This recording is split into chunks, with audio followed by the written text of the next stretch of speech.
Welcome everybody to another episode of Uneducated MMA. I'm your host with the most, Wonder Bread. Yeah. Back at you live with another incredible episode. And of course, I'm joined by the BMF champion of the world, REG. Let's go. Feels good to be back, man. Yo, it's another fantastic week of talking MMA and talking that I can't swear on the first 15 minutes. Yeah, you gotta wait. You gotta be a little careful with the guidelines. But yeah, man, it's another fantastic week. We're back talking that MMA talk. I feel like, you know, when you have these fight nights in the middle, it gets a little stale. You know, I like that we both at the same time we're like, it's code. It's code.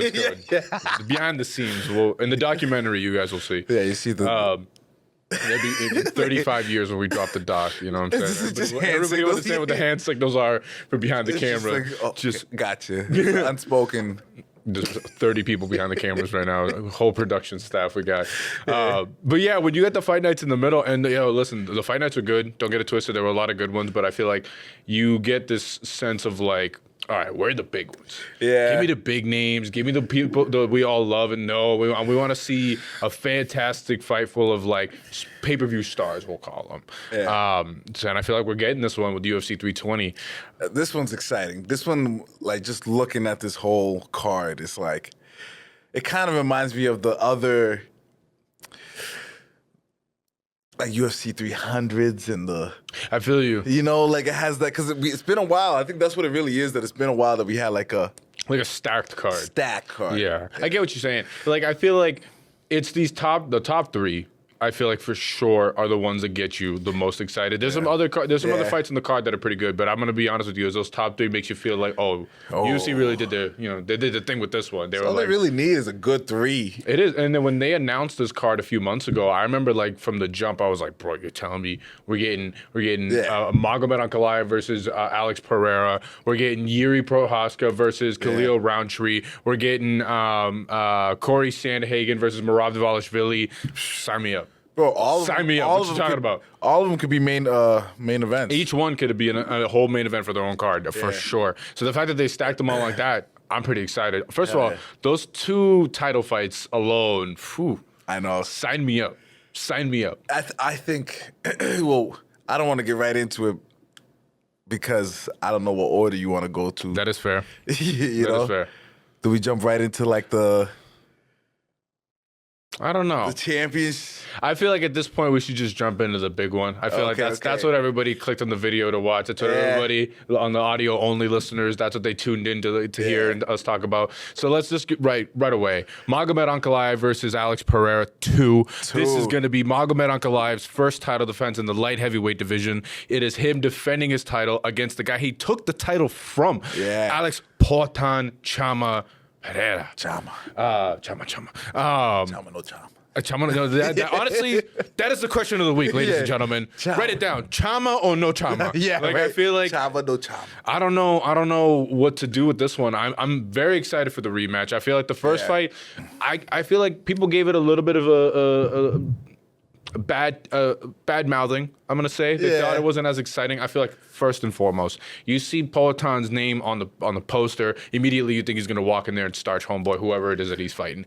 Totally understand that. That doesn't go as planned. You get a little upset. Phenomenal. But I also kind of a fan of an upset, even when it's against the guy that I'm rooting for. So I feel like when Magomed pulled the upset and he got that title, first of all, I feel like people are sleeping on him. Man, you can never sleep. That's not on me. A Russian. I know. And that's not even me like hyping him up and saying he's this like dark horse and this guy that everybody should have been watching out for. No, he's good, but that's the thing is that he's like pretty solid overall. So I feel like people just kind of wrote him off, or they overhyped him in a skill set that he's not necessarily the best at. Like immediately they were like, Russian wrestler, bam, he's one of the Dagestanis. This is his kryptonite. Whoa. It kind of like looks like another Russian kryptonite of a striker, you know? And I feel like this fight, very important for the UFC as a whole. For sure. where like, is this gonna be a moment where we lose another superstar? You know, like I can see that for sure. I think they need Alex Pereira to win this so that because people love Chama. Chama's a way of life, bro. And if he falls off, Chama's everything. Even myself, I love all these fights, but right now I'm struggling to attach to like who's my favorites and who's my favorites always lose and then fall off. You know what? I think a part of it is also the fact that like a lot of our favorites are on the older side, or they're on like we'll say the near end of their career, if not like that second half, you feel me? So it's not all going to be the rise and knocking people out and crazy submissions and all the crazy stuff that we love. But it's definitely going to be a situation where like you run that risk. Right now, I'm going through a very tough time with Charles Oliveira. Listen, the Bronx, still rooting for you, bud. Yeah, man. Come on, man, pull through. And then there's ones that like you try to like find them early. Yeah. And then you see their rise and you try to be a fan and then they get fucking gatekeep. You can swear, bro. Yeah, I know. I don't know how long it's been, but there's that gatekeeper.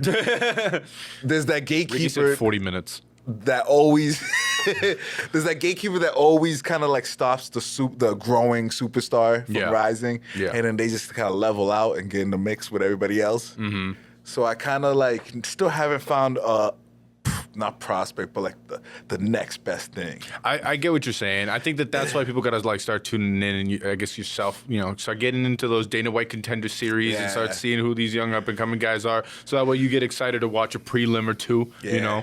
I feel like there's still a lot of exciting fights and a lot of exciting fighters. So I don't necessarily feel the same. I feel like there's still definitely like you name a weight class, I could probably find like 2 or 3 names that like if I see them on a card, I get excited to watch them. With this, on the other hand, I get what you're saying when it comes to, I definitely think the UFC is leaning towards Alex being the favorite and being the pick that they want to go with. I totally understand that, like, I'm not necessarily clicking on, Magomed Ankalaev versus insert light heavyweight. Yeah. I don't think it's, as big a thing as Alex Pereira versus literally anybody. Yeah. And it's no shame to Ankalaev, but listen, all due respect to Big Ank, as they call him on Twitter. Cool name. Big Ank is fire. You need something. But all due respect to Big Ank, he's just, it doesn't do it for me. And I don't think he does it for a lot of people. I think it's just one of those things of like, if you're not absolutely dusting people in the octagon and you're not like, I don't know, random and exciting or whatever on the mic or doing just something to get people's attention, you do kind of fall through the weeds. And then especially when people, like, listen, we're not going to sit here and act like not a whole bunch of people do it, but it's true. Like, if they find out that you're from Russia, like, it doesn't matter where from Russia, they immediately assume you're from Dagestan. And immediately they assume you're a wrestler. And then you fall into this, like, kind of stereotype of person.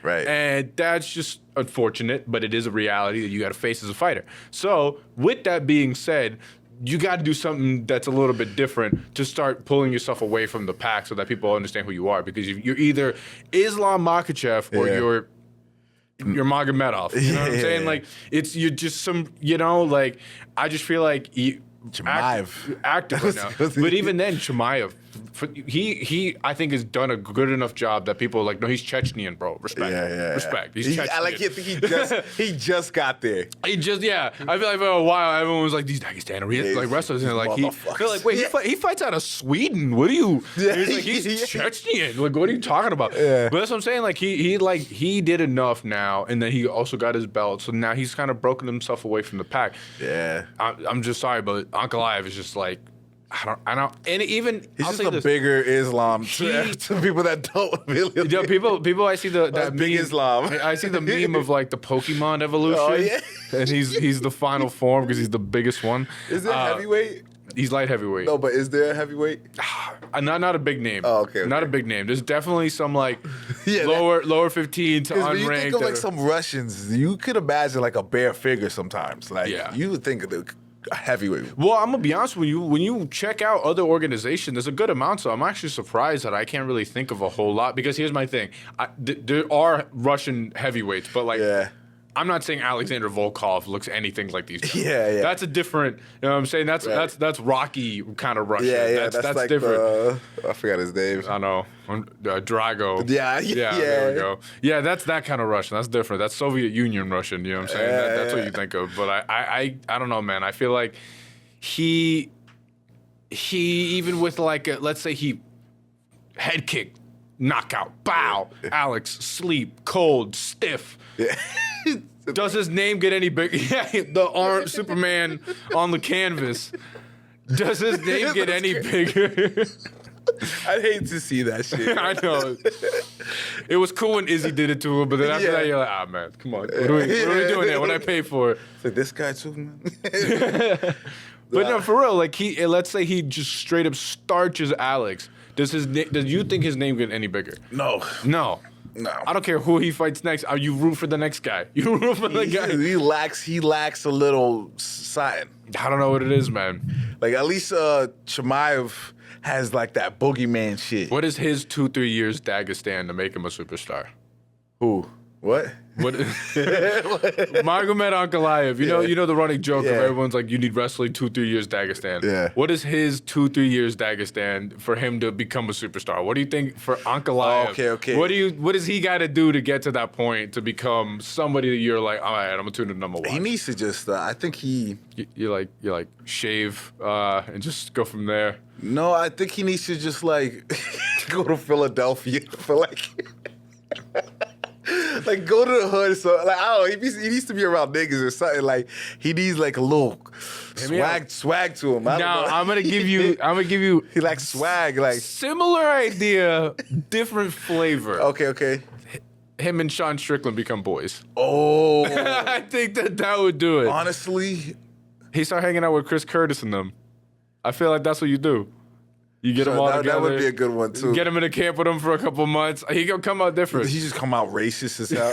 yeah, that's what it's gonna end up. It's just like, he's just like chilling with Sean Strickland, just fucking like, oh, I can say this type of stuff. He realized like, oh, this like, I could say too? Yeah, I mean, not around Chris you can't, but around me you can. Yeah. That'd be crazy. I know. Nah, I wonder what it is, man. I feel like it's a shame. It's like it's a lot of it's a thing with a lot of these fighters, bro. I say this a lot when it comes to NBA players. A lot of great basketball players, but which ones are the superstars? Yeah, like the ones that really get marketed.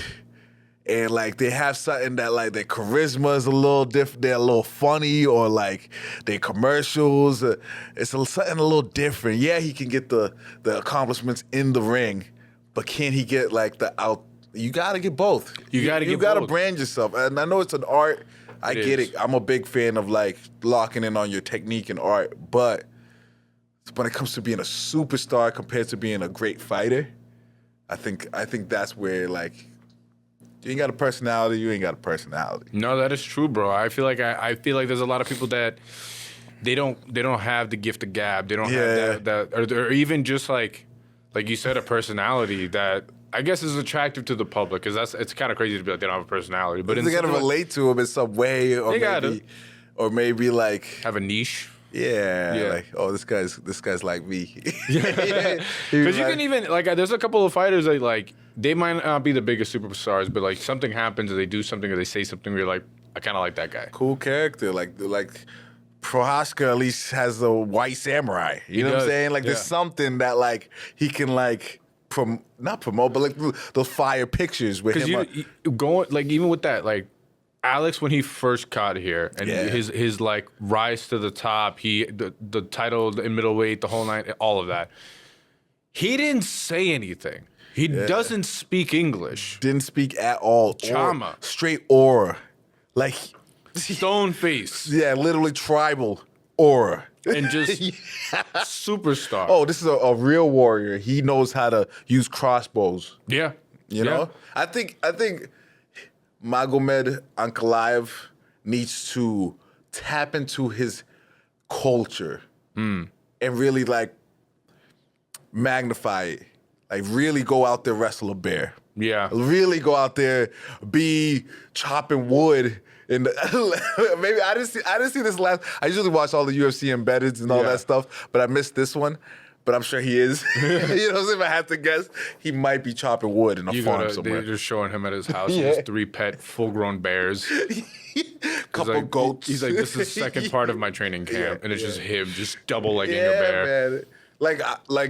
The Embeddeds is really seeing Chimaev as a human being is what kind of like made me more of a fan. Yep. So sometimes personality really matters. It shines through, bro. It does. I also feel like, you know, getting out of your comfort zone can also be a part of it too. So, like an example, he's also on the card. Merab for a while wasn't a really big name for people. Like they knew who he was, but they weren't really like on the radar. And this is before he became champ and everything like that. He really got on his social media grind. He really started like posting regularly. He was making skits, but it was him being funny, but it was his own idea for the most part. And I think that it was like, you know, truly his character coming through. To be you know? And people gravitated towards it. So I don't know. Maybe Uncle Alex needs to get out of it.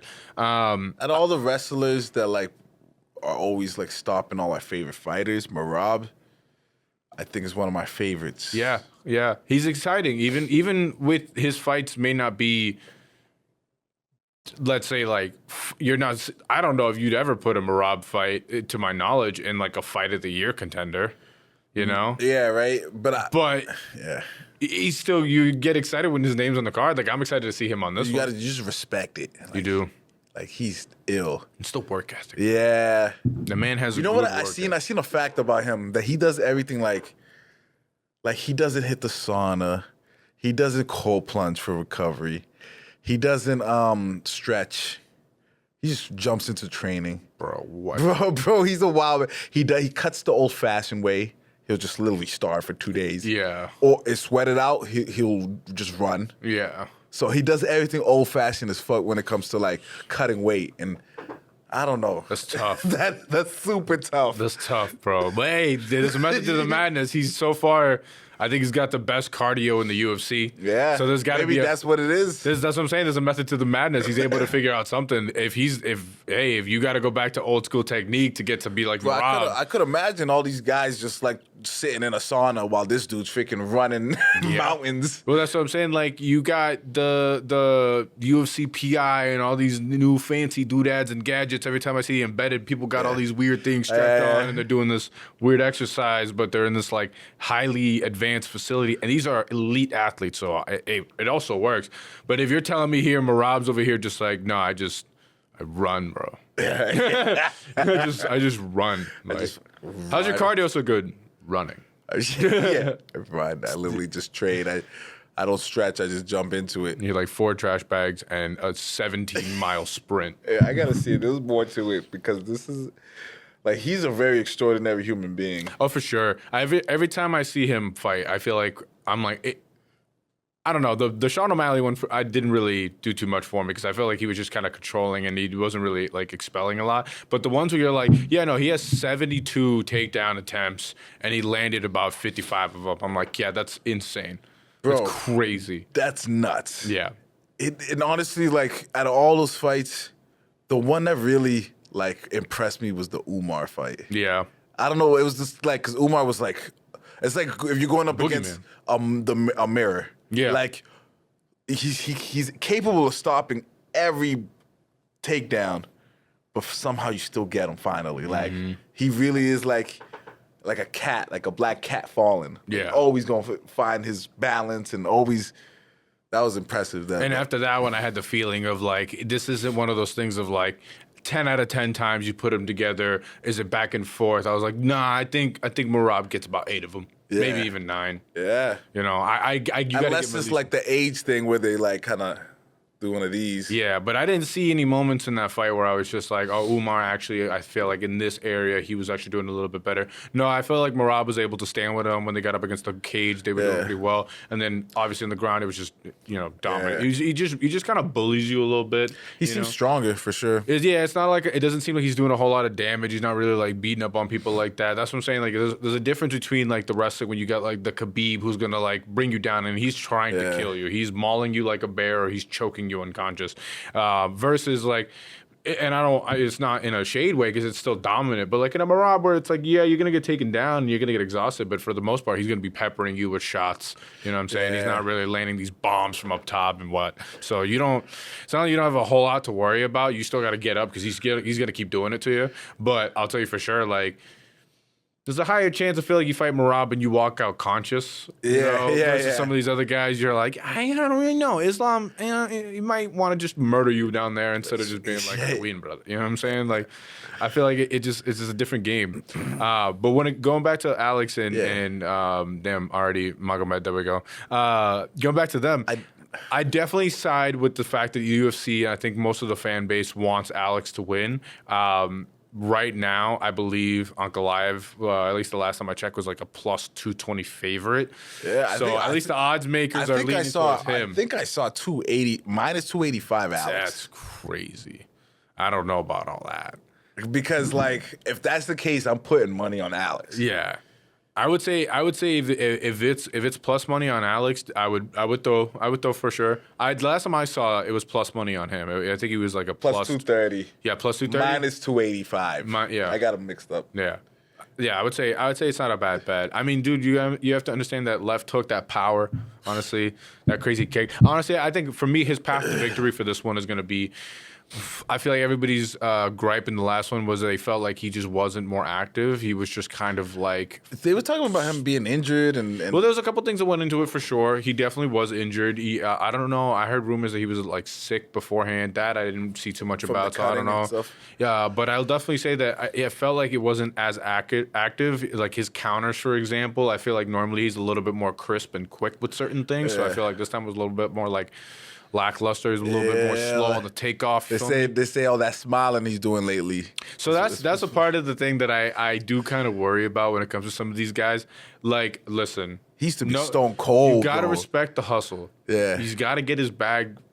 Because after this, bro, there will be other fights he could do outside of this. But like for the most part, if we're talking like putting your body on the line, he's getting to that point where he's got to slow down. The man's almost 40. You feel me? So I feel like at this point he's got to slow down. I know. In the sense of like, pick your fights carefully and understand that you're probably near the end of your career. You should probably start thinking about retiring. So right now he's got to get that social media up. He's got to get that following up and start getting these other businesses and this other income. Yeah. So when I see him doing goofy skits with Nina Drama, all due respect, I understand it. You know, I understand that he's got to put his name out there. He's trying to build his following. He's trying to get his bag up.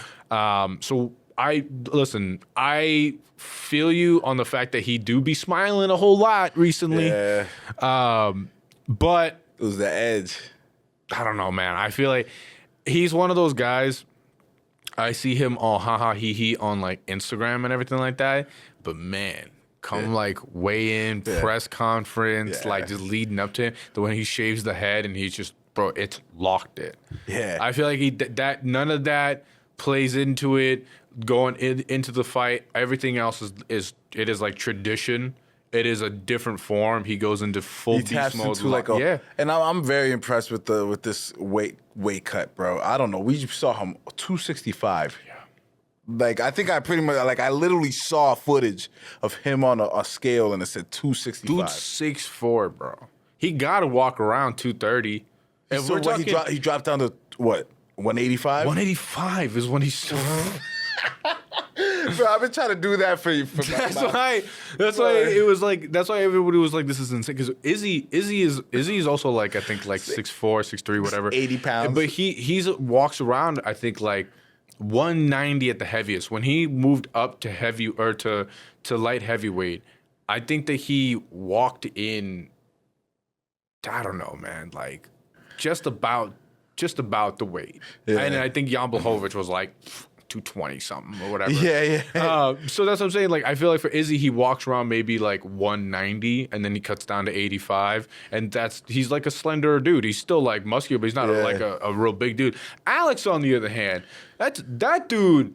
Heavyweight. You see, that's full heavyweight. Like, but at the same time, also like small for some of the other heavyweights. Yeah. Like if you're talking about like frame wise, like I can't tell you another heavyweight that's like that.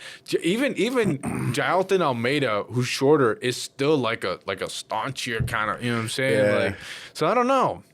I feel like everybody is on that wavelength of like, yo, Alex, heavyweight, you John Jones, you Tom Aspinall. If he tapped into like heavyweight, started lifting like John Jones did, and just took like 2 fights at like 40. Bro, that'd be sick, bro. If he just like took his time, like John Jones did year off. John Jones did it right. He took like a year or plus to like really get into heavyweight shape.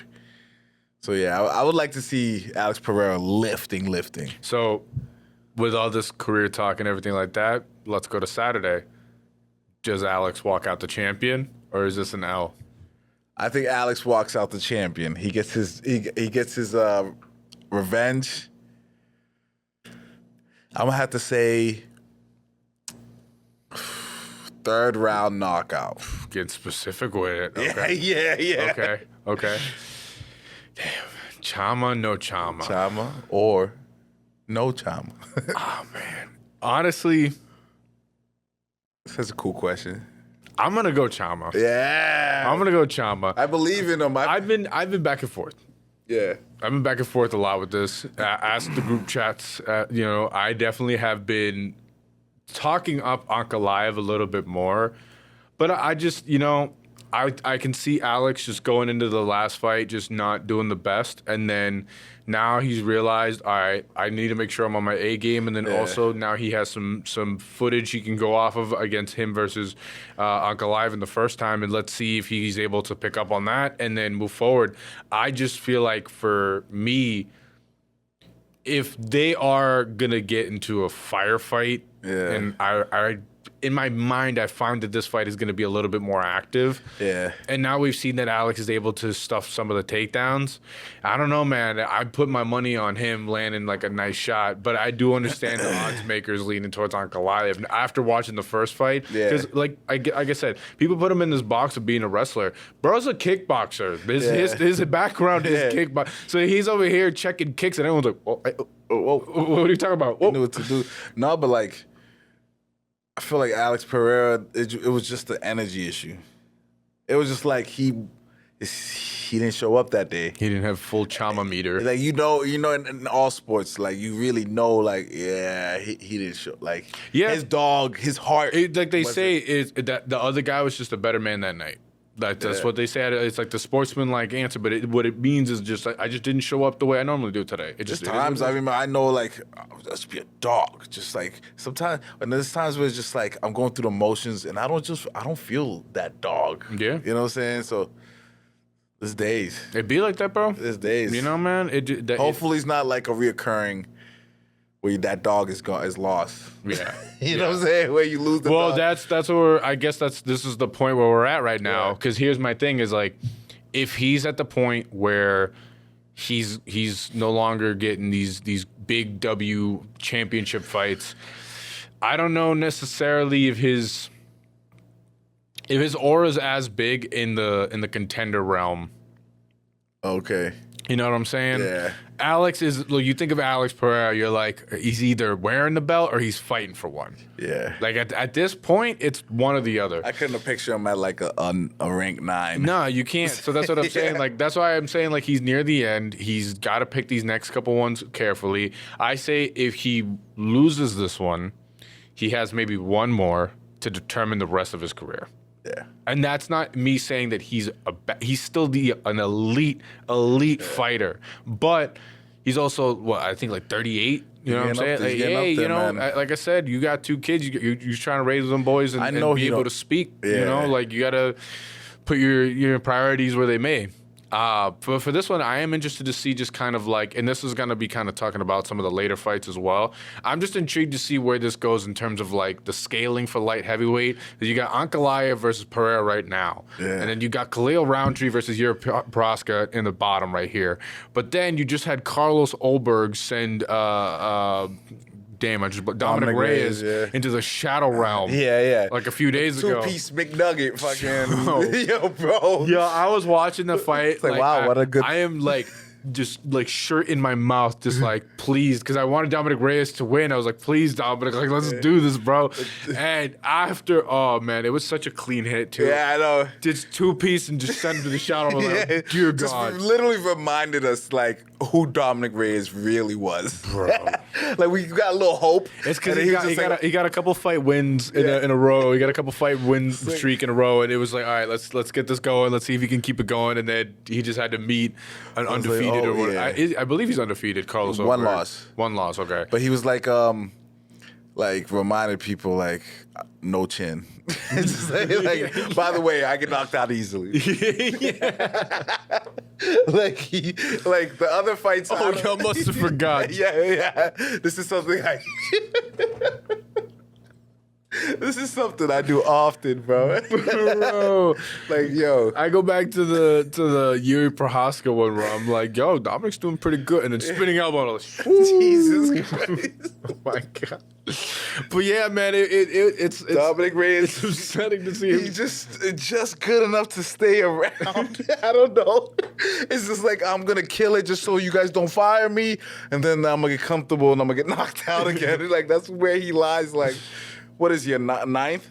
I don't know, man. He's somewhere. No, I feel like he's not ninth. I feel like he had to have been like 5th or 6th with the way things were going. Because I remember people were like hyping him up. They're like, yo, this is a chance. This is title. You know, I was like, I don't know about that. Let me check right now. Hold on.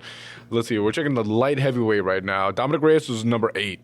Oh, geez. Or now he's ranked 8 because I guess they might have already changed the rankings. Because now Oldberg is number 3. We got Yuri at 2, Alex at 1. So. With all that being said, I heard this. I think it was a Helwani's podcast was talking about this earlier. That I was listening to it. It was if Alex wins and Khalil wins, who fights Alex? Khalil or Carlos Oberg?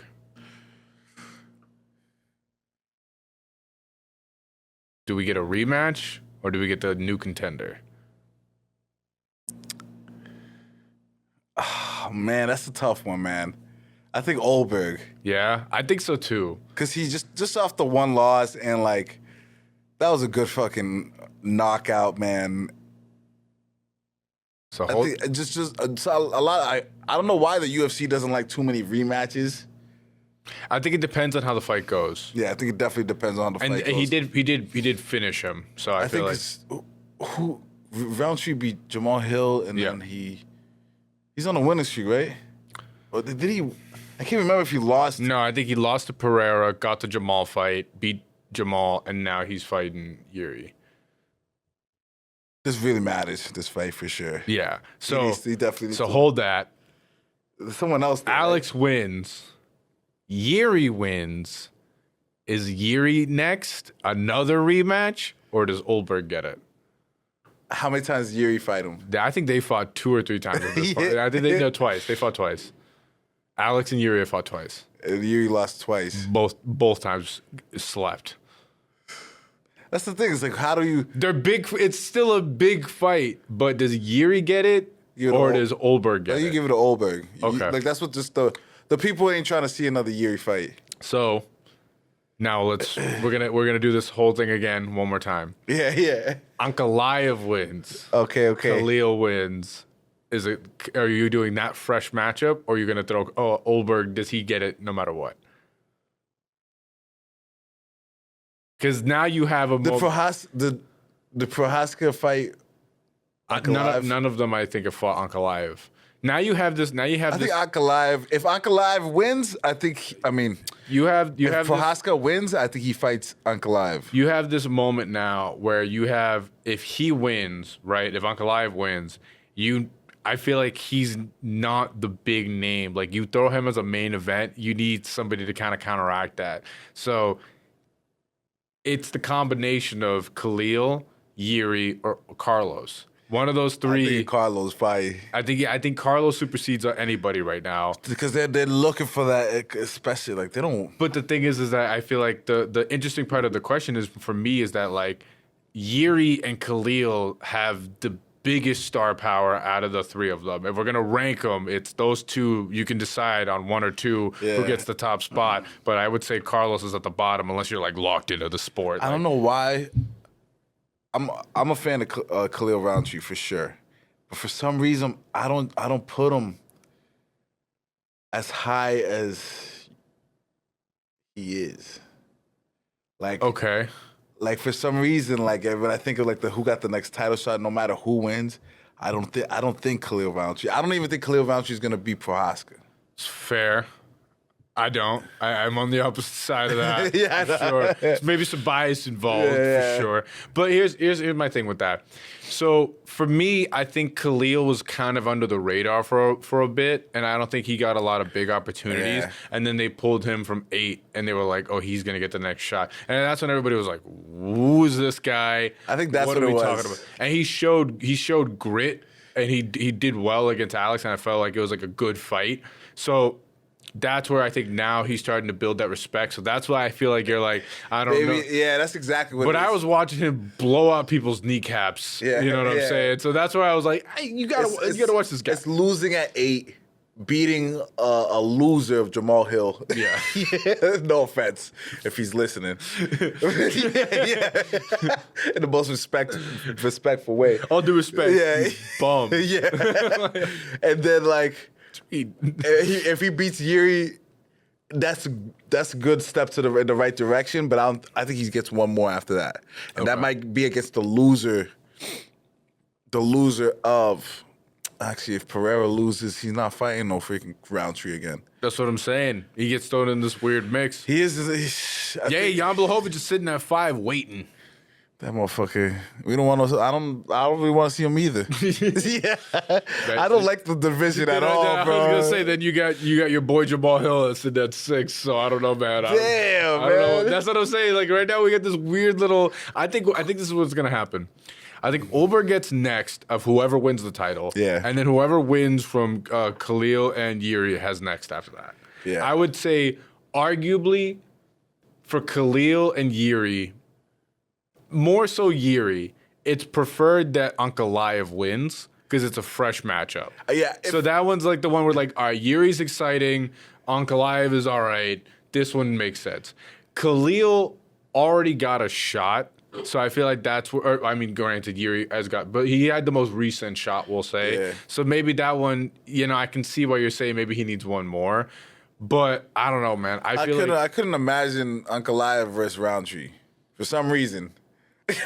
I just can't picture that. You just can't put that in your brain. Yeah, I feel like they're like different weight classes in my brain. You know what it is? It's because Roundtree's like 6'1". All these guys are like they're kind of taller figures, like so I feel like you and your brain are like putting them at. But like go back to Khalil and Alex. Granted, the end of those rounds, Alex was really putting it on him, but Khalil was doing well. Yeah, he did. Even with the stature difference, he knows how to fight well. Yeah, that's that Muay Thai. Yeah. He went to Thailand and learned from. He learned straight from the motherland, so he knows what's up. Kicking motherfuckers. That's what I'm saying. Like I feel like for him, it's a little different. I feel like I put him at a higher regard in certain things. That's why, like, for example, we're like, let's get into it. Him versus Yuri.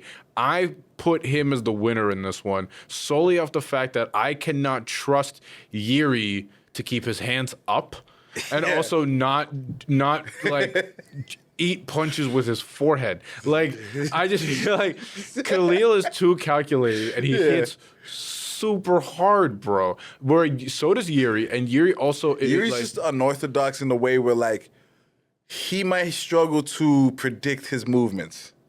That's scary to know that he'll like I get what you're saying. No, whoa, hold on. I gotta ask you this for clarity. Are you saying that Yuri doesn't even know what Yuri is gonna do? No. Okay, because I'll tell you right now, it seems like Yuri doesn't know what Yuri's gonna do. Yeah, in a way, but like. There was somebody else that was fighting like this where the Way of the Samurai, I don't think looks like whatever he does in that, but it's effective. Yeah. It's Listen, I'm a big Yuri fan. Love the guy. He's fan of the pod. But at the same time, I just feel like sometimes I'm watching his fights and I'm like, man, if you really just this one little thing and you would be doing so much better. And that one little thing is blocking. Yeah, other than that, just blocking defense. Like, no, come on. Karate master. If you want to throw in the second one, head movement, please. Anything. Yeah. Like, come on. Yeah. Little Anderson Silva. Bro, every now and then he does like that weird like flow water, you know what I'm saying? But for the most part... Yeah, I think that's the part. There was another fighter that was unorthodox to the point where like he was hard to... No, maybe it was boxing. I think boxing I was watching. Because it was Dominic, for example, Dominic Reyes versus Yuri. Dominic, like I said, he was doing all right. And then he got hit with that spinning elbow out of nowhere. I was impressed with the way Yuri fought Jamal Hill. Yeah. That was Jamal Hill really just... What happened? I don't know, man. The injury. I don't know. And you know what's funny is that I was thinking about this the other day because I was like going over like the rankings and stuff like that and like just thinking about it. I was like, man, I remember like Contender Series Jamal Hill. I watched this rise. I saw him get the title. I was super hyped. And then I just feel like, I don't know, his personality changed or something like that. And for me, I was like, I'm good. And then he started losing like crazy. It was the weird like bro. WWE shit. Yeah. Yeah, bro. Honestly, you know what it is? He went against Chama, bro. Chama, he had him cursed. You seen it like first. Yuri like, called him. Yuri said it. He got that voodoo whatever going on. Yuri called it out. Like a Space Jam when like when the basketball takes the powers from the basketball players, and that's how like the little Monstars get their little powers. Yep. I think something like that happened. What? Yeah. Where like Jamal Hill lost his after fighting Chama, he just lost his mojo. You know what it is? It's right when the fight starts. It's the glove touch. Yeah. He transfers the energy into them that just just loses all like. I don't know, man. I just feel like he definitely needs to do some soul searching and figure it out. But it might be a little over for that one. I don't know. Hopefully we see him in another contender fight, but I don't know. In regards to this though, I see Khalil Roundtree getting another title shot. If he doesn't get this win, I still think he still remains in that picture because he's an exciting fighter, and I think that he does have the skills to beat a lot of these like top 10 guys, so he can remain within that top 5 spot. I think that fight with Chama is like gave him the confidence to now he knows he can do it. Yeah, now he knows he like it's all about that, like you gotta push yourself a little further. Now you could tap into that next level. Yeah, that's kind of where he's at right now. Where after he died, after he died, he took a sensu bean. He like, rebirthed and he's good to go now. He's like, all right, now I know what I can do. I can set Super Saiyan 3 this. But that's why with this fight, when it comes to him versus Yuri in 3 rounds, where they know that this is like potential title shot on the line, I think that they know what's going to happen. I think they go in there and they know that one man's walking out and the other one's going to be kind of carried out a little bit, you know? Yeah. So that's why I just feel like for me, again, if we're talking like who do I put money on in a gunfight, I feel like I got to go with Khalil. Okay. And we're talking these two dudes are trading. And listen, my only concern is the reach with Yuri. Because I could see it right now. Yuri getting some distance, blasting Khalil with some head kicks. I think it's going to be a real distant fight. For sure. Khalil could close the distance pretty quickly. And my only thing with Khalil is that I feel like he might want to change things up a little bit and start like maybe, I don't know what he's doing in his training camp, but like, I don't know, man. I feel like with Yuri, you got to kind of throw him off a little bit. I feel like the leg kicks are going to be super important, so that movement kind of slows down a bit. 100%. But then you're also going to want to like, listen, he loads up heavy when he throws these like bombs with his overhands. Maybe some jabs. You know, just kind of like throw him off a little bit. Some good old touch that nose up a little bit. You know what I'm saying? Boxing. Yeah, I feel like I think that's kind of where he's going to have to be. I think with 3 rounds, it's kind of difficult because you know you have a shorter period of time. But I do think round 1, he's going to have to focus on like weakening him, piecing him up a little bit, and kind of like taking out the legs, really limit that movement. And then from there, I'm saying, then you start blasting him, you know what I'm saying? Then you start going after it. But Yuri, on the other hand, bro, I feel like the distance is going to be worrisome for me. And I feel like he does also hit super hard. Like I said, I'm worried about head kicks. Elbows... Listen, we saw the spinning elbows in effect several times, so I also got to worry about that. Yeah, some type of, like, I don't know. Who bleeds first? I think that's Roundtree. He seems like an easy bleeder. I don't know about that. Like nose bleeder, maybe. I think the only time I've really seen him like kind of like roughed up was like the Alex fight. Chama. That might have been the only fight I've seen of his. I'm gonna send you. I'm gonna send you a highlight. Nah, I see the Jamal Hill one too. Man. I feel like you gotta see what I'm talking about. I've seen, like, I'm telling you, bro. He beats people up like they owe him money, bro. It's crazy. I don't know why I can't tap into, like. Crazy. I know if I become a fan, he's still gonna. He's gonna start losing. This is what I'm saying. Like I said, what I'm talking about, watching the rise of him, where I became a fan. I don't think you were necessarily watching those fights at the time like that. Like, because this is him, then he's on, like, early prelims and whatnot. Yeah. Then it started getting to the point where he started after he came back from Thailand, that's when he started picking up steam. But, like, for the most part, he was on early prelims. So I think that maybe you weren't super tapped in at the time. Now you're getting there. Like I said, in the beginning, I really was only, like, watching main cards. And him v. Chama, I think, is starting to sway you a little bit, but you're still not there. But we'll get you there. Yeah, we'll get you there. I got you. All right, so you got Yuri, I got Khalil. Yeah. I bet. Respect. All right. We skipped it, so I'm going to go back. We touched upon it a little bit, but Merab versus Cory, who you got? I got Merab. See, I also have Merab, but I kind of want to have the conversation of, like, I think Cory does have what it takes to pull some nonsense out of the bag and really finesse. Just like, mix it up for once. Well, I'll tell you this. With Cory, he has now shown me that he's squirrely, bro. Like, I don't know, man. Like, you got to be a little careful with him. Like, all right, bet you think things is sweet, and then boom, flying knee, you're knocked out. Yeah. You think things are sweet, and then boom, your leg just exploded because he caught you in a heel hook. Like, you got to be careful with that one. He's very gifted. Grenade out the bag. He's one of them. He's one of them Dominic Cruz types that are like very film heavy, like study the game, very technical. Yeah. Like, that's where I'm like a little nervous. So, like, here's the picture that I think a couple of people have already painted in their mind when it comes to this. Merab is takedown heavy. That means on the ground. Cory is very comfortable on the ground. I see a world where takedown number 367 is then met by some sort of insane submission that you probably have never heard of. That'd be crazy. And it's just something along or even then, like, I was talking earlier with somebody where I was like saying, like, this could be scramble heavy. Merab's taking him down.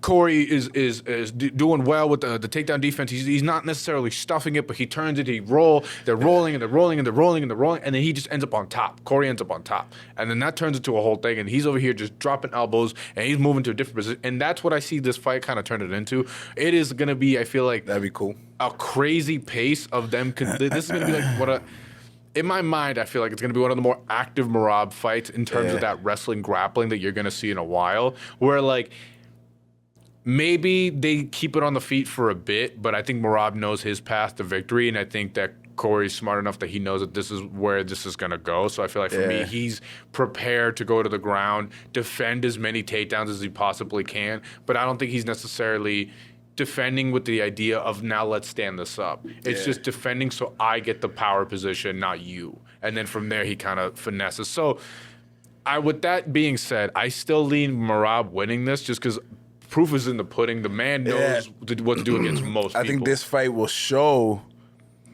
like, we're one step closer to Merab leaving his throne. I don't think he moves up, man. I feel like he No, I don't mean by that. I mean, like, losing his champion aura. Like you'll see, like,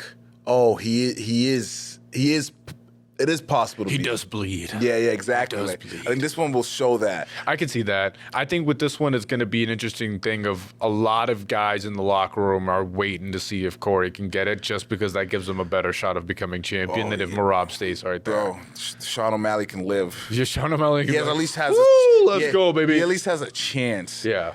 Because with Merab there, O'Malley's never going to be the superstar that we thought he was going to be. No way. I think that he's going to keep running into that brick wall of the same math problem he can't solve. And no matter how many days, hours, weeks, months he tries, he's not going to be able to do it. Let's go to Dagestan, man. 2-3 years, bro. Come back. You know what you need to do, and they told you the formula. They did. They have the formula, and I'm sure they're happy to have you, bro. Especially, right. Especially if you know what I'm saying, if you sign up and you dedicate yourself, they love to have people come over. Dyes his hair black. Imagine you gets the little beard. We see shaved head, just beard, Sean O'Malley, but he still has he has like that afro. It's not the afro, it's just the hat that they be wearing. Oh, yeah. He still kind of looks the same, but he's bald underneath there. He just got that hat. Yeah, and then his beard is he's missing the mustache. Yeah, no, it's just chin strap. Who is this guy? Oh, that's Sean O'Malley. Sean O'Malley, Mally Magomedov. Mally Magomedov's not bad. Sean O'Malley Magomedov. That was a difficult one, but it is. You got it off. I feel like Merab definitely is going to win this one, though, in my opinion. I just feel like like I said, I've seen him fight enough at this point where I just feel like he's just going to be such an overwhelming force. I had memory came back. Yep. And it was of Cory Sandhagen on acid. Okay. Yeah. Okay. I thought it was pretty cool. He's a cool dude, man. Aurora, Colorado, I believe is where he's from, so I could see him. He quickly eats a tab and he's like, "What was that?" Yeah, I feel like he doesn't explain it. He doesn't. What did you just do? And he starts talking some nonsense right away. Yeah, man. What the fuck? Yo, he's another guy that I felt like was slept on for a while in the sense of people weren't really tuning into him, and now he's starting to get on his grind with his social media game, and he's slowly building that following too. I feel like I've met Cory Sandhagen. I think he's one of those guys you're like, I know 30's Cory Sandhagen. Yeah, for sure. You're like, Salem got 15 Cory Sandhagen. PB got 12. Yeah. We got 4 or 5. Yeah. This is Cory Sandhagen's. There's another character that I keep on saying is the same thing from the Salem area, PBD. It's all good, man. Maybe was it Sean Strickland? Sure. Yeah, Sean Strickland, you said you've met 40 Sean Stricklands. At college parties and stuff. Everybody knows a Sean Strickland. I for sure know a Sean Strickland. Yeah. I definitely know a couple of Sean Strickland. Cars. Yeah. Yeah. He definitely does. Yeah. Shout out, Sean. Yeah. All right, so those are the big 3 that are on the card. That's not me saying that the other 2 aren't good fights, but in the sense of we're talking name, where people are like, whoa, that's definitely going to be the big 3. So I'm intrigued to see what happens. It seems like, I guess, yeah, we're both on the same wave of Alex, and we both on the same wave with Merab. But I feel like right now, Yair Prosk and Khalil. You know what's funny? That's gonna be the fun one to watch because we're both gonna be on separate ends and be like, I don't know, man. Why do it? The past few fights I've gone for Prohaska, nobody else has. Yeah. I don't know why, but I've gravitated towards his samurai shit. No, I get it, bro. You got to. I think. I feel you. I relate. Sometimes I feel energy. It's not aura. In this case, it's energy. He goes to the waterfalls and screams, and I'm like, I get that, bro. I totally get that. He's punching trees in the forest shirtless in the winter. I'm like, I totally understand what you're doing, bro. That's me. Yeah. Right here. Yeah. You know what I'm saying? So that's what I'm saying. I am also the last samurai. You know what I'm saying? You and I both are last samurais separately, but together. Yeah, I'm trying to. Yeah, honestly, that's what it is. You're trying to tap into whatever he got. Yeah. He's on a different wavelength, bro. Yeah. I want to know. It's hard to tap into that, man, because sometimes you just want to.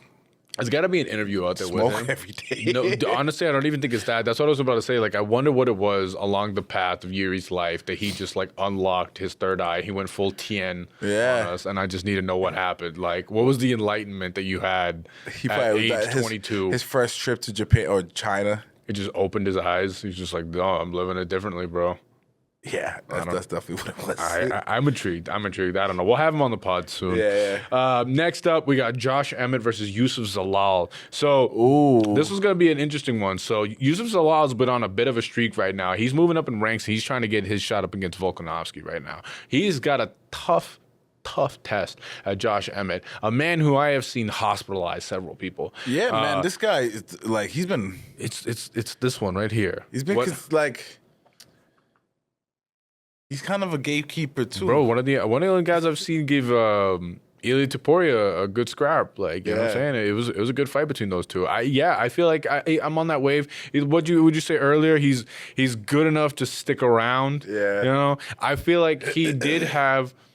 He had a few opportunities where it was like, okay, title shot. This is a moment you can kind of see the road opening up for him to get there, and he just didn't win the opportunities that were there. And now he's kind of found himself in the spot where it's like, all right, bro, you're still good enough to kill most of the 5 below, but I wonder if that top 5 is just too good where you can't necessarily like keep up with them. Right. So I'm intrigued to see how long Josh Emmett stays in the game, but he's still dangerous, bro.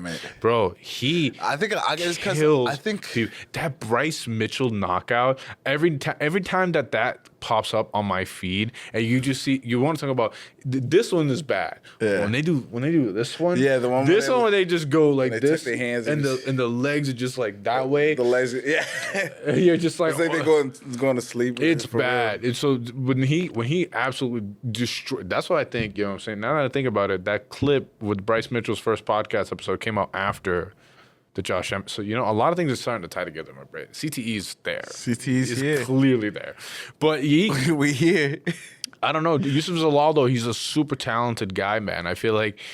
Oh, to be honest, I think he got it. Yeah, I think he got it. I think it's one of those things where, you got to talk about both sides just because you got to be fair. It's like that Pokemon, the Pokemon gym leader that you got to go get his badge real quick. But then who knows, man? Because at the same time, that's like gatekeeper for this past weekend, you got Neil Magny with the upset. You don't know what these guys, these gatekeepers. Sometimes you lose to the. Hey, you go in there thinking a little too cocky. It's like, damn, I had a freaking water Pokemon. I'm going up against, You're in a Pokemon vibe right now, huh? But I get what you're saying. Yeah, I'm trying to compare it to water, fire. Sometimes you grass, lightning. Yeah, you just can't beat that motherfucker. That's what I'm saying. Like, I feel like sometimes gatekeeper, you lose to that gym leader. Josh Emmett may be all of 40, but let him clip you with that right hand. You going to sleep, boy? Going to sleep, man.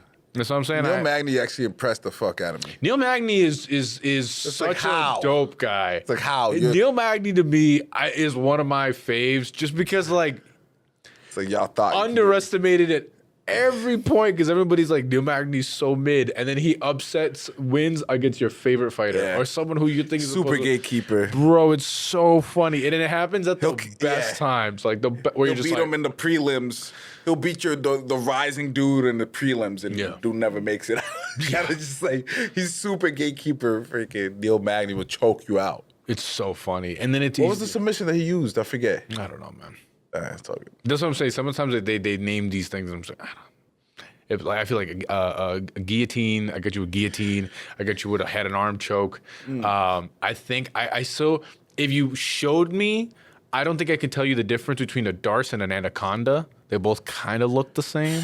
I couldn't tell you. Thank you, UFC 5. I know what a north-south choke is. I haven't tapped into that one. I'm trying to think. You get the rubber guard. You can get the buggy chokes. You know what I'm saying. You can get the omoplata, the gogoplata. Oh snap! I'm hitting you with some knowledge, bro. Bro, how you unlock these? Nah, bro. They're just there. Would you get high enough level in your jujitsu? Right, you can didn't hit with the rubber guard. I didn't make it. You know what it kind of looks like? You ever see? You remember? Do you ever watch that time in WWE where Undertaker was doing random jiu-jitsu moves as a finisher? You remember that one? Nah, bro. I think it was called the Hell's Gate. Is what he was doing. He was basically doing like a weird inverted triangle on mother. He would literally put his shin and he would grab their head and then he would wrap his leg around and he would just choke them out. Right, so you can kind of do stuff like that in UFC 5. You got to get your jiu-jitsu up, bro. You'll get there. I have faith. Okay. You were talking about before the camera started rolling, where you want to make different UFC characters. Yeah. I'm telling you, straightforward jiu-jitsu. I'm making warrior. Next creative player, he's gonna be Caucasian, blue eyes, blonde. I made enough niggas, you know what I'm saying? I need just You need a taste breaker. Just Why don't you just hit the random button 30 times? And whatever is there, this that's is just what you go with. A movie that's being written. This time it has nothing to do with me. Mm-hmm. Usually I'm very realistic when it comes to these video games. I create myself. Okay. I never create someone crazy. You won't see me make the dude with the blue hair and the crazy tattoos. I literally create myself. Yeah, it's always a brown guy with glasses. Yeah, every time. Every time. Nothing's going, so this time. I'll tell you right now, only time I haven't done that is I love Fallout, and I feel like Fallout, I can't make them brown every time. Really? Yeah, it's because it's set in that 1950s, 1960s kind of feel. It just doesn't seem right. Does Red Dead Redemption have black people? They do. R.I.P. Lenny, bro. Spoiler alert. Well, you can be. No. Oh, that's what I'm saying. Can you custom? They're there though. Okay, yeah. You know, it's either with Red Dead. It's a story game, so you play as the one guy. Oh, okay. It's revolved around you're either John Marston or you're Arthur Morgan. Yeah, phenomenal games. I cried if you're wondering. Oh shit! It's like that, bro. It'll break you. I don't care. How tough and thug you think you are at the end, bro. I started watching a lot of westerns randomly. I think you would love Red Dead. I would say this, and it's because I was craving to play this game. So I watched it in movie form instead. Fair. You know? Have you ever played Red Dead Redemption 2? The first one. No, you got to play Red Dead Redemption 2. I know. So here's my thing. So Red Dead Redemption 2 takes place before Red Dead Redemption 1. So it's beautiful. The story is great. John Marston, the guy who you play as in Red Dead Redemption 1, he's in the game. So like you get to see how he is in the second game. You're like, oh, now it makes sense now. It's dope. It's dope. I highly recommend. I don't know how we got it. You played the second, yeah, right? You played the first one after? I played the first, hold on. I played Red Dead Redemption 1 first when it came out, and then I played Red Dead Redemption 2 when it came out. If that's what you're asking. Okay. But the stories, they explain that it's a prequel. Like you understand because John is a lot younger. So you're like, all right, that makes sense. You're like, I see how he got to where he's at in the game. Okay.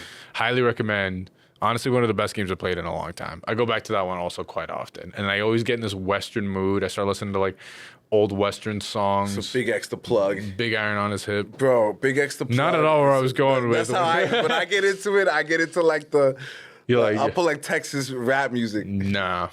I'm talking I'm thinking there's a tumbleweed passing by in my room. Yeah. Alex Pereira, Khalil Roundtree, the song that Khalil walked out to, that was me walking into my kitchen thinking I was about to be in a standoff. He's definitely a black cowboy. It's fire, bro. Him and Kevin Holland. Oh yeah, Kevin Holland's so cool. Yeah, cowboy hats. Honestly, the Nashville trips and all those kinds of things. The only reason I'd want to go is to go get a custom cowboy hat. You want to talk about I know, right? You want to talk about a fitted? You want to talk about a fitted cowboy hat? A fitted cowboy hat? Fire, bro. Fire. Handmade when they do that right there. They you see them on the steam thing. They just put that.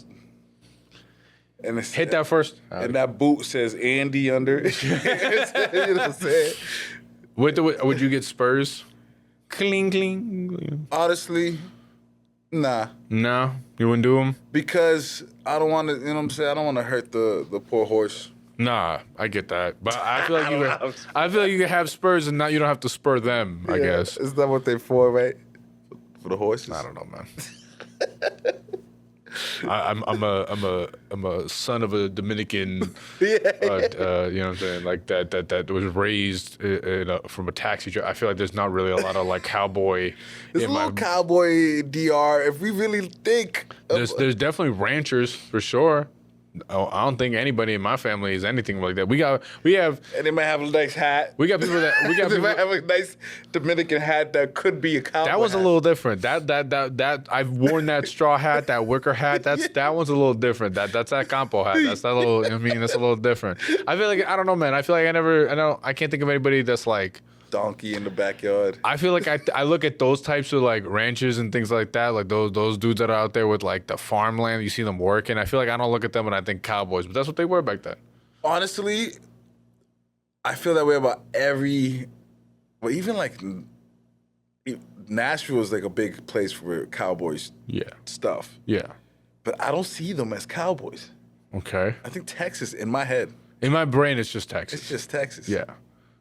But it's wild. You play Red Dead Redemption 1, you go through Texas, Oklahoma, perfect. I think Louisiana. Oklahoma gets a pass. Missouri, I think, gets a pass too for some reason. Yeah, you go through that part of the South. Yeah. The Bible Belt. Yeah.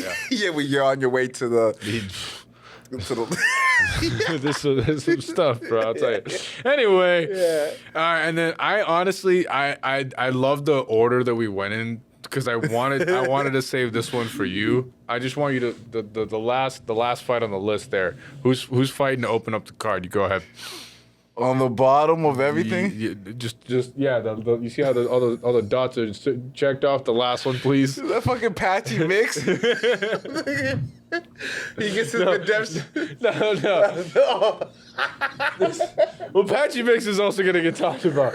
But yeah, I like that you're skipping it. I'm talking about this one. I thought you were talking about the bottom. Right there. Okay. Oh, you pressed that. Oh, shit, dude. What the fuck? Okay, let me press done. All right. I got this.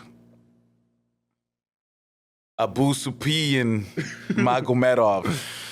I think he might. I don't know, man. Abu Supian. Abu Supian? Abu Supian. Abu Supian?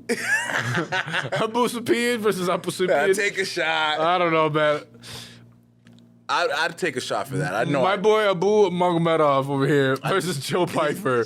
Abu. Yeah. That's my nigga. Yeah. You're Abu. That's just what it is. You got the short. I have 5 letters in my name. They call me Ari. You know what I'm saying? They didn't have to. Yeah. If a name like that, I'm definitely shortening that shit. Some niggas call me A. I have 5 letters in my name. Some niggas call me A. Hey, yo, A. Yo, just 1 letter. I'm like, you know what I feel like with that? Is I feel like some people don't know how. And I feel like you get this a lot. How Spanish to go with your name? Like, do they hit you with Ariel or do they hit you with Ariel? Yeah, you know what I'm saying? They roll the R. They're like, I don't know how to come at you. So, hey. Yeah. You over there? Is that why you wear the hats? What? You're like, this is me. Oh, 100%, bro. When I was younger, I used to throw like a lot. I used to do a little. You can't do that in certain places. I know, but like, so I've been told. I would be like, nah, I'm not in the gang. But I'm going to throw A for myself. So I twist some fingers. That's fair. Okay. Repping myself, though. That's fair. And then I get them on my hats. I get A's. I got I think almost all my hats will have an A on it in some form. I have the Oakland A's. There's the Atlanta Braves. The LA Angels. I got the freaking... Yeah, I could go on forever. Keep going. We got time. The Arizona Diamondbacks. We got Ricky for another 2 hours. We good? Hell yeah. We got... What are the hats with the A on it? Anyway, yeah. So shout out... but yeah, no. I feel like it's a good one. I feel like I get it. Every now and then you got to shorten it. You got to get a nickname. Also, I'm not shortening it for sure. Yo, Abu. Abu Sipian. Doesn't sound right to me. Something about it sounds wrong. We owe like 40 shots. Anyway, Magomedov versus Joe Pyfer. Just be fair. Magomedov versus Pyfer. They both only get their last names, so we'll just keep it Magomedov versus Pyfer off the last names. I'm going Magomedov. Magomedov is a solid bet. Yeah. Both of them are coming off a win.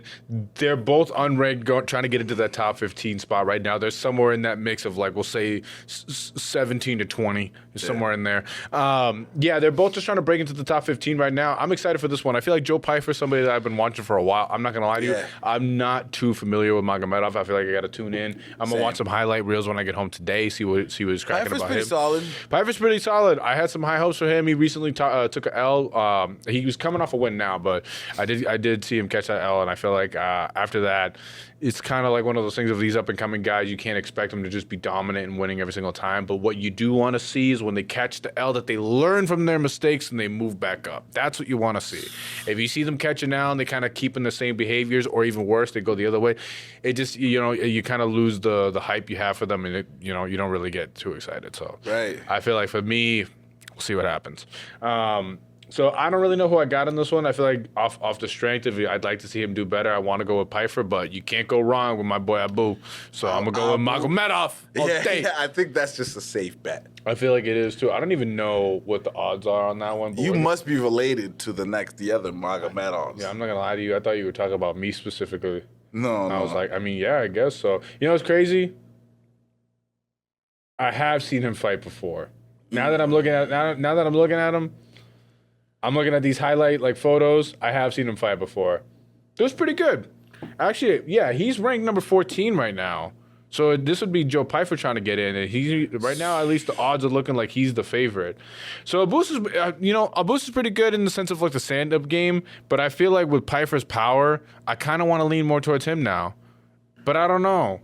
It's going to be a tough one. I'm intrigued, honestly. I'm kind of split down the middle with that one. Is this another grappler, Magomedov? I would say, like, in the sense of, like, clinch to break to get a good strike, but like he's good with the clinch, but not in the boxing. It's not in the sense of like he's trying to get you like taken down and stuff like that. No. For me, I feel like I'm gonna be a little split down the middle, just because, like I said, they're both coming off wins right now. But like Pfeiffer, I feel like he was on the rise. I saw him taking out. I kind of like I'm a little wishy-washy with him right now, so I kind of down the middle. But I feel like, I don't know, man. Would you go with the underdog that's trying to hold on to his ranking, or would you go with the guy who's outside of the ranking trying to take that spot? I'm gonna go with the guy ranked. The guy ranked. Nice. You're still going with Magomedov. All right, let's see what happens with that one. And then you brought it up earlier because you saw it on the note right there. And I needed to speak about it because I know. A lot of people brought it up, and I didn't even realize that this was a thing. Patchy he's on the early prelims. Yeah, I thought he was on the prelims. He's on the early prelims right now. Can we talk about a fall from grace? That man came in, debut, talking all types of reckless. Bro. I'm the best in the world. All these other guys ain't like me. They don't know nothing about this. I'm about to come in and I'm about to wipe everybody, yada, yada, yada. Goes up against Mario Bautista. Worst performance I've ever seen in a debut. Ever. I felt bad because, like, we knew his girl first. Yep. And you just gonna come into her workplace and embarrass her like that? Bro, I felt bad. She gotta look at her coworkers after this and be like, "Yeah, I know." I know. She probably spoke so highly of you, try to get you that contract, and then he came in cocky. Like it was one thing that he was like confident, but he came in here like, "No, you don't understand. Like I'm a different level, bro." I think he was just talking crazy because like he was nervous. His shorty got him gassed up. I can see that. I think shorty got him gassed up, and then he started talking crazy like he belonged there. Bro, the idea of her at like, no, you're good too. You can beat these guys. The idea of her at the water cooler afterwards, just like embarrassed at the break room at the UFC, just like that car ride, quiet. If I get my ass whooped like that, don't say nothing. Yo, don't you say nothing. To live a ride back, just make me some food. I need to refuel. So I need something to get back to life. I don't know. That's crazy. Bro, it's so bad. I don't want to hear I saw him. No advice. Don't give me, if I get my ass whooped like that, don't give me no advice. Like, yo, you should have done this. Yo, that when he was doing this, you should have done this. Nah. Nothing. Don't say it. You let the coaches handle that. You talk to him like in 2 weeks. Yeah. You're just there for moral support at that point. Yeah, I saw his name pop up on here, and I saw people like talking about it and on like other pods and stuff, and I was just like, bro, there's no way. Like, I feel like I saw no announcement, no nothing. The amount of press he got for the debut, and then right after, he just snuck in there. Did someone get hurt? Did someone get hurt? I know, right? This is a late like replacement. The UFC wanted nothing to do with this. They were like, we got to give him a fight because it's due to his contract. But right now, we're like, bro, you suck. You fucking play early prelims is crazy work. From dropping like that.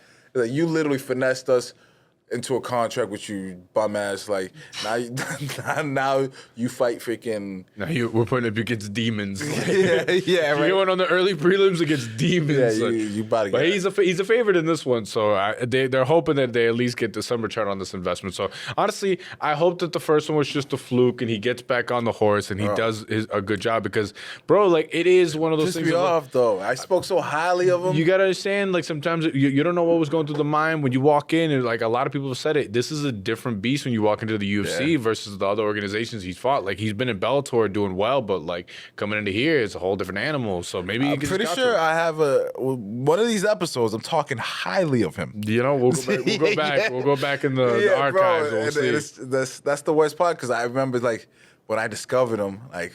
This is the guy. Yeah. Like I spoke highly of him to other people. You were the girl afterwards. Like, I'm so sorry. I didn't mean that. I thought he was gonna come in here and do something else. I thought he was gonna do something crazy. I'm so sorry. Damn, that's what happened to your boy? He gonna call you like, what happened to your boy? My boy. What you mean? I just met him. What you mean? You're ignoring people's calls because you already know you got 14 missed calls right afterwards. You're like, man, he's clowning me.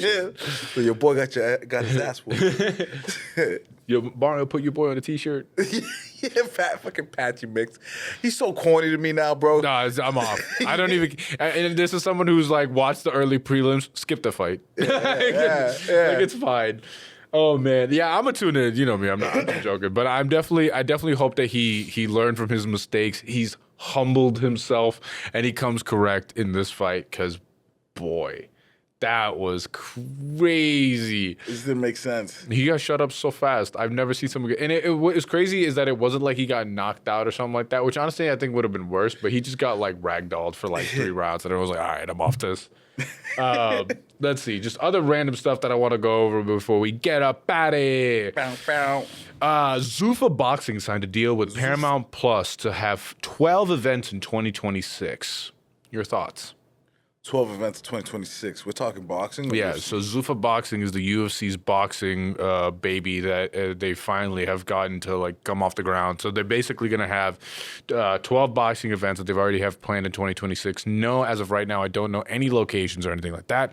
But it seems like from the gist I've gotten, Dana White's trying to put his own little spin on boxing. It's going to be boxing, but he wants to put his own little spin on boxing, probably try to make it a little bit more entertaining. The ring, he has some ideas on the ring. The way he wants to do it is he wants to have professional fighters for sure, but like up and coming guys and guys that he can kind of build names and kind of have them like, you know, in the same sense of how he started the UFC. You don't know who these guys are, but they're good at what they do. Watch and see what they do. They got to find that Chuck Liddell. Bro, yeah, I think that's kind of what he's going to do at the beginning is he's just trying to find like who his stars are and then go from there. But I also think he's going at an approach with the Dana White Contender Series where it's like, yo, I'm about to give these young, hungry, up-and-coming guys a shot, and if they don't perform, they're out of here. I think it might not be this, but I see a resurgence of boxing. Yeah. In the horizon. I see boxing figuring something out. Well, you got like the Jake Pauls and stuff like that, so they've already started getting that extra wave of people coming in. So I feel like they're in that realm. The money's flowing. Yeah, younger kids are getting into it. We're seeing a lot more like mainstream names from other combat organizations starting to get into it. Everybody and their grandmother shows up to like big name boxing events. Like, bro, when we were watching the Canelo fight and they were just kind of like going over all the different like celebrities over there, we're like, why are you here? Yeah, like you watch boxing? Like it was so random. So I don't know. I feel like I can see a resurgence coming in. You would think it'd be the thing with MMA, and I think people are getting into it, but I feel like boxing is also making. I don't want to say a comeback because I don't even know if it was necessarily gone, but in the sense of like kind of in the youth into it, you know. It's before but the Floyd Mayweather era when there was Manny Pacquiao and all those other. That was a way different like era where like UFC wasn't that big yet. Yeah. And now that there's people don't have that. Canelo was one of the only. I don't know. Of course, there's a bunch of great boxers, but superstar names. I don't know. UFC surpassed, I feel, boxing in the past. And for sure. At least mainstream in U.S., I can see that. Do you think this new Zuffa Boxing accidentally overshadows the UFC? No. Okay. No.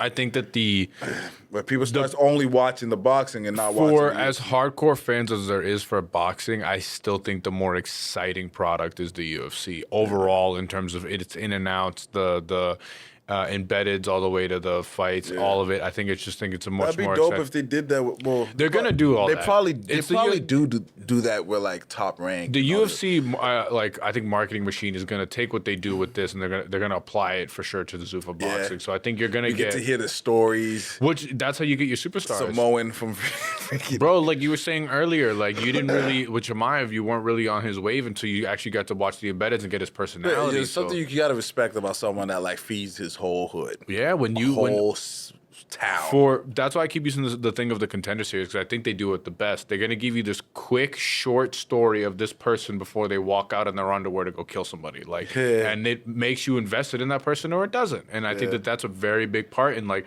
you building the relationship between like the fan and who they're watching. Like, if you tap in to watch XYZ fighter and you know their story, now you want to see them succeed and you're going to watch them repeatedly. So the moment you see they get a fight announced, you're going to tune into that. So I think it's smart. I think they should apply that same thing to the boxing. Now pivot.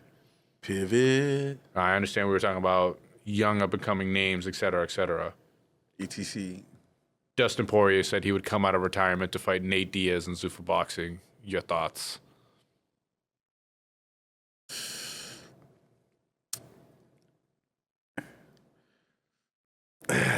Another MMA fighter coming out of retirement. I'll tell you right now, like ring. I respect like go get another bag. This is an easy bag to go get. I think he whoops his ass. Boxing. Yeah. I think Nate Diaz should just stop fighting. He fucking bleeds way too easily. Yeah. I'm not a fan of any of these exhibition fights, to be honest. Okay. I think all of them. I think all these Jake Pauls and the people compromising the integrity of the sport just for a bag. Mm-hmm. I get it's a prize fight, but it's like a mixed thing because like and you have like the guys like Anderson Silva who have said like several times that they've always wanted to get into boxing. So like now this is their opportunity to get into that realm. I seen he was fighting recently, right? Yeah. But that's what I'm saying. Like he's doing it. Like I feel like there's a couple of guys that like they kind of pivoted into it that they've genuinely enjoyed the sport. They want to do it. And then you have like the Mike Perrys that get into like bare knuckle and things like that. So it's kind of a different variation of it. But they still want to compete. They know that they can maybe do a little bit better in certain forms than they can others. It's like people that go to karate combat start killing it. I think for you to like to want to retire from the UFC to just go into boxing, it's like you're not really retiring. You're still getting punched in the head a lot. Yeah. You might be getting punched in the head more now. For sure. A little bit different when you get the exhibition rules and things like that. True. But I totally get what you're saying. Like, people have said it several times. Like, when it comes to boxing, like, if we're talking like legitimate, a real boxing match, you do eventually in your career get more head damage. Like, the fact that they have a standing 10 count, and for the most part, from what I've seen, you can get rocked several times, and that referee will still let you keep going. Bro, I think insane. Like, imagine like UFC fighters get like knocked out, get back up. I get clips of like crazy boxing matches where like some guy is like clearly more skilled than the other, and he's like, I'm talking bad knockdowns, but the ref is still letting it go because the other guy's able to just get up and like seem like he's still conscious, but you can tell that there's nothing behind those eyes. And I'm yelling at my phone like I'm like Herb Dean, where's Herb Dean at? Like he would have stopped this forever. Like, but like there's so many times where I'm like, bro, I'm watching these clips because, like I said, I don't watch boxing. It's like boxing, you can knock him, bro. You can out, and then can get up in 10 seconds. It doesn't make any sense because, like, the moment you see someone like collapse to the ground like that in MMA, the ref stops it immediately. So like, you have those like weird moments, like someone gets a shot or two in after you can tell that someone's fully stiff or like asleep, but that's just the ref doesn't get there in time. That's a millisecond that the other guy is closer than the referee. That's whatever. But we're talking about like. You said you get absolutely like knocked out, and then they're like get back up, and you're like you manage to just your body could just adrenaline get back up. It's like not in a straight crazy. coma. 2. Yeah, that doesn't make any sense. 3. And then, bro, I feel like there's just like you're risking also your health, especially when you're retired from MMA going into it. Or you've already been through wars. You're on the other side. Like, just be smart about it. Like I said, just make sure that you're picking your fights correctly and you're doing the things. I think that this one would be probably like some sort of exhibition fight. I don't see anything super crazy happening, but I do agree. Like, I just think that like Nate should just kind of chill. I feel like I'm not too excited to watch him come back in there. Dustin, I would love to see box. I feel like he's still sharp, man. Like, I feel like MMA might not be necessarily where he wants to be in just because like some of these guys, like I just think that what he said it himself. He looked cool as fuck. Boxing. Yeah, bro, you think he's still trying to pick up the shorts with the big ass gloves on? Fucking dummy. I'd love to see it though. I would pay the whole. It would happen at least one time, at least. He needs the floral boxing shorts. That'd be fire, with bro. With the big gloves, bro. That'd be mad funny. I think he should consider it. I don't know if necessarily it'd be against Nate Diaz, but like maybe him versus a Jorge Masvidal and like boxing. I feel like would be pretty cool. It was for boxing, throw him on the card just to get a little bit of hype. That'd be cool. Yeah. I don't think that Dana's necessarily too keen on a lot of these MMA fighters going into boxing, but we'll see if he changes his tune when some of the names start popping in that are interested. If the money's right, I think that Dana might be a little interested. If the things seem on the up and up, I think he'd be cool with it, but who knows. And then before we head out of here, just a couple of big fight announcements. We got some breaking news from Dana White. Arman Sarukian versus Dan the Hangman Hooker. We got Bilal Muhammad versus Ian Gary. I think that those are two very interesting fights that I was not expecting him to just drop out of nowhere. We were wondering what was going to happen with Arman just kind of being the number one contender and then not getting a number one contender fight. I know, bro. And I was a fan. I was a big fan of Arman Tsarukyan. Yo, big boss man Dana was like, you upset me, and I'm going to show you that you upset me, so I'm going to give Dan Hooker a shot. And if Dan Hooker wins, Dan Hooker gets the title shot for sure. Arman Tsarukyan, if he wins... Maybe. Honestly, right? To low-key... He deserves one, though. Yeah, but, maybe. If he goes... I'd say if he goes in there and, murders Dan Hooker, I'd say he gets a title shot. But there's a chance if he wins by decision that there's still a chance that he has to fight somebody else before he gets a shot. That's Topuria? Who? Weight class? No, this would... Actually, yeah, now it is. Damn, I forgot about that. Yeah, it is Topuria, 155. So I think... Damn, he really came in here and just... you know what it is? I blocked out the fact that he knocked out Charles Oliveira just now. I literally blocked out the fact that happened. God. Bro, it's crazy. So that made me think, if Tsarukyan wins this, I personally would like to see Tsarukyan versus Topuria. For sure. I think that's I think out of who we have kind of lined up, even though I know Charles right now is kind of trying to get back to get a title shot, all that kind of stuff. I think of who we have right now, 155, I think that is one of the more exciting matchups. Listen, I understand that he got Dana upset or whatever, or he got the company upset with whatever he pulled, but I feel like at this point, talent-wise, there's nobody else I want to see in there. Yeah. There's nobody. Now that Islam moved up, come on, man. You can't... Max Holloway's in there, but we already saw him versus Ilya, you know what I'm saying? I feel with Justin Gaethje? Yeah, give him... I think everybody has the same feeling of the Justin Gaethje Ilya fight, where we're going to see the same thing we saw at UFC 300 with Justin Gaethje, him face first on the canvas. And I don't think anybody wants to see that. I don't want to see that shit. I have hopes, you want to hope it. I think he's also one of those guys that we are also watching on. This has kind of been the theme. There's a lot of guys that we're already seeing on their way out. You may not know it's their way out, but we're having the same conversation maybe in a year where man, you remember Justin Gaethje when he retired a few months ago. Justin Gaethje needs to fight Hooker. That's a fight that everybody would love to see. That'd be another crazy BMF-esque fight, the clip that always goes around that it's Dustin versus Dan Hooker, something like that. I feel like would be crazy, but I don't know. Maybe because of the ranking of Arman, he might, but I don't know. I think someone needs to get a win to get a title shot against Ilya soon. I think Ilya needs to fight soon, and I feel like whoever's going to win in these next couple months is going to get a shot. So can't wait to see. We'll see what happens. But with that, ladies and gentlemen, this has been another episode of Uneducated MMA. Please remember to like, share, subscribe, and comment. I would like to give a shout out to 806 The Show, A Vibe Entertainment, Ricky Tan's Kitchen LLC. Shout out to Ricky behind the ones and twos. Let's see. It is now officially October, so happy Halloween ski. It's active already. From Salem, Massachusetts to you. We hope that you stay out and please stop clogging the streets. There's so much traffic. There's so many people. It is insane. But it's fun. I feel like it's always a good time. I feel like even though, as much as we hate about the amount of people that come in and out of the city, I think everybody enjoys the vibe that comes along with it. So shout out to Halloween. Shout out to Halloween in Salem. I feel like it's a different vibe around here, bro. So, and with that, let's see. You got any shout outs you want to? Shout out. Let's see what we can do. It's Halloween. I got 806 The Show. We did A Vibe Entertainment. Ricky Tan's Kitchen LLC. Shout out Hongas. Shout out Honga. For people visiting Salem. Yeah, what are some places that for people visiting Salem? Shout out the Salem Wax Museum. The Salem Wax Museum, located in Derby Street in Salem. I don't have the exact address on me currently, but shout out to the Salem Wax Museum. Go check them out. Tell them that Juan from Uneducated MMA sent you. You won't get a discount, but the people there will be like, no way. Let's see. I don't want to shut up. They finally started working on Gallows Hill Park.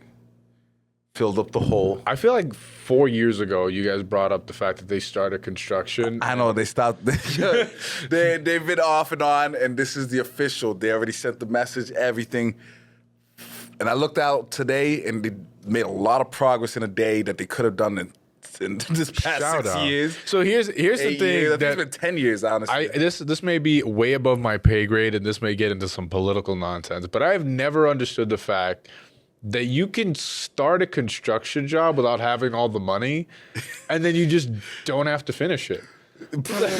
Like, yo, really? I don't know what happened. Really think about it. Like, in your life, how many times have you seen like a building that then turns into some weird parking lot for a while, and then you see a bunch of construction equipment, and then 4 to 5 years later, you finally see a building there? Yeah. What is that? How do you do that? Like, you're like, why is it that you get like 30% of the job done within the first 2 to 3 years, and then the rest of it you get done within the last like year and a half? I don't know. That's a weird break to take, but that's beyond me, bro. But anyway, I don't know, random rant to go off on the end.